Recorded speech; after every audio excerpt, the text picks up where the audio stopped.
car originally had two of these. You can see they're a little decrepit. And those are the grab straps to come out of the back seat because it's a two-door. So I needed to replace those. So I got this length of belt, 1 inch wide, from a local second-hand store.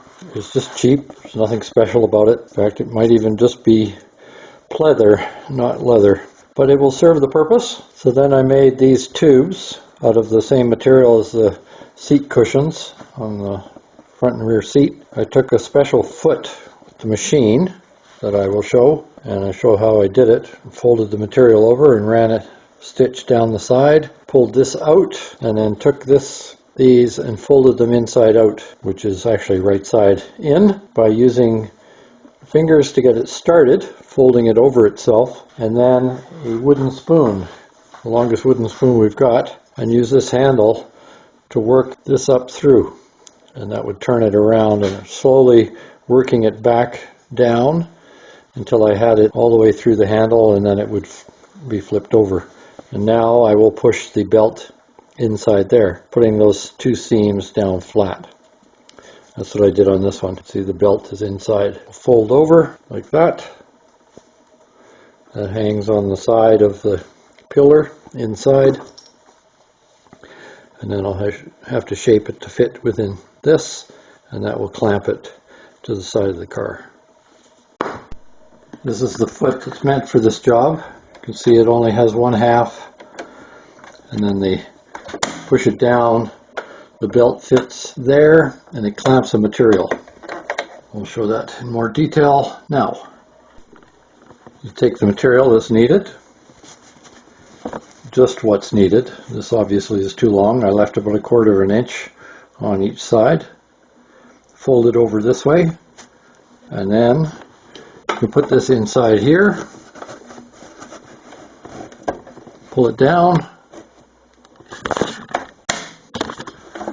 keeping that tight and making sure the material is tight.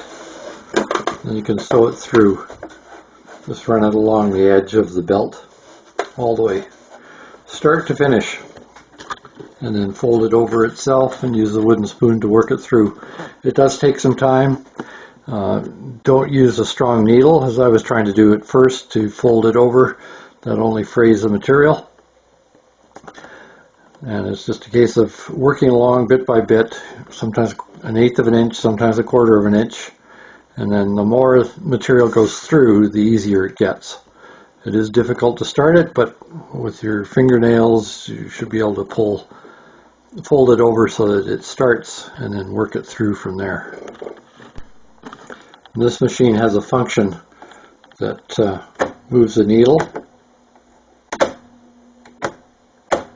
So I moved it over, in this case the B position, which is to the left, so that it runs down now with just clearing the belt. It has a bit of clearance there. If you want it really tight, you can do that. But then there's a risk of stitching the belt into the material, and then you'll have a whole different mess of problems. That's where I did it. Now, this is called a zipper foot. It's on one side only, and then the zipper runs through on the other side, but it works for this job as well. Just an example. I'll show how I did it. You back up first, in reverse, then go forward. But you have to have the thread in it first. Next thing, thread the needle. My advanced years, it's not easy. And I just drop the thread after having it entered. Cut it again, new end on an angle. So wrap it around this way, pull it through, get that up against this belt, make sure that's going to stitch. So then run it backwards and then forwards. It overlaps and it won't come undone. And just run it along like that, keeping it tight, and doing it all the way down.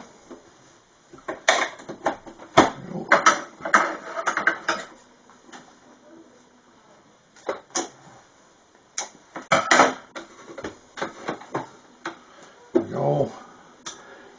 Now we have this. Well, when I've done it all the way through, pull the belt out, and then you can fold this over like that. Get it started. Just keep working it through. Eventually you'll get enough that you can put the wooden spoon in there. Getting pretty close now. Just keep working it. And then you can use this and start to work it through. And then flip the side and do it on the other side, and that helps too. And you just keep going like that all the way down, and eventually it will feed all the way through. This one's just a sample.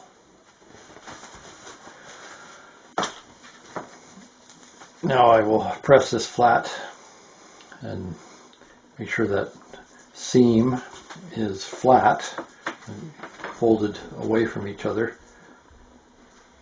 Start the belt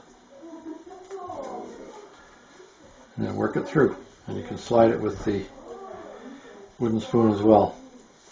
I've got the shiny side out and the fuzzy side on the seam, and then this will fold like that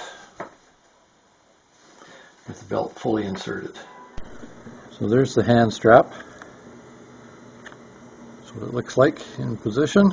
I wanted to get rid of the wrinkles, but I really can't do that unless I embroider a strap. I wasn't going to do that. It would be possible to just put in a leather strap with no embroidery, but that would look too much different than the original in my opinion, so I'm not going to do that. That's what we've got.